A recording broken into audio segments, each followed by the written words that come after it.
first of all, for telling us all about your dog, Oberon.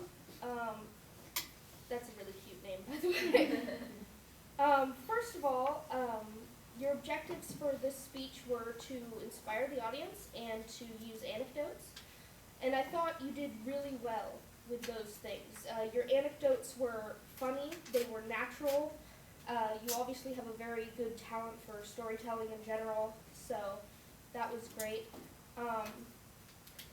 You started your speech with an anecdote about how you and your friend had gotten together and talked about, your lives and what had changed. And while I really liked your stories at the beginning, I felt the intro went a bit too long for the purpose of the speech.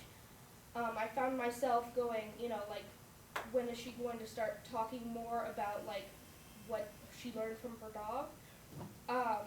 Which you eventually did, and I really liked the menu that you set out, which, talking about, first I'm going to, the dichotomy of tenacity versus stubbornness, and carefree versus lazy, and fast lane life versus losing foresight.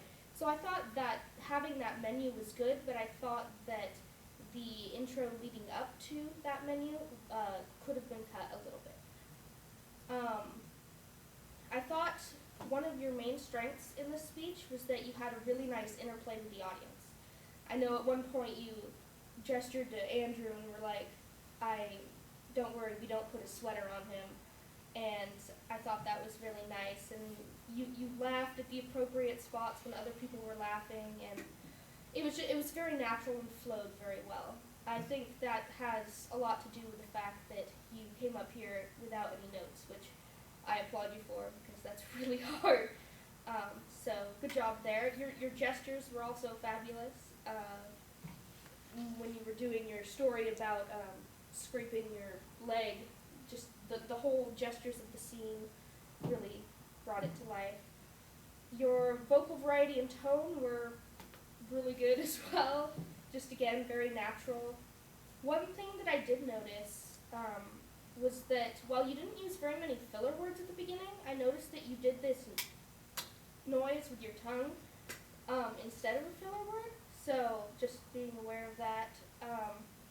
And another thing I think you could work on would be your transitions between the parts, between the different dichotomies. I noticed between tenacity and carefree, you used the next one is, and I thought that it kind of broke up the natural feeling of the rest of your speech, so maybe finding a better way to transition between those ideas. And overall, I thought this was a really great speech. I came away inspired by your love of, obviously a very important member of your family, and entertained by your anecdotes. So thanks for a great speech.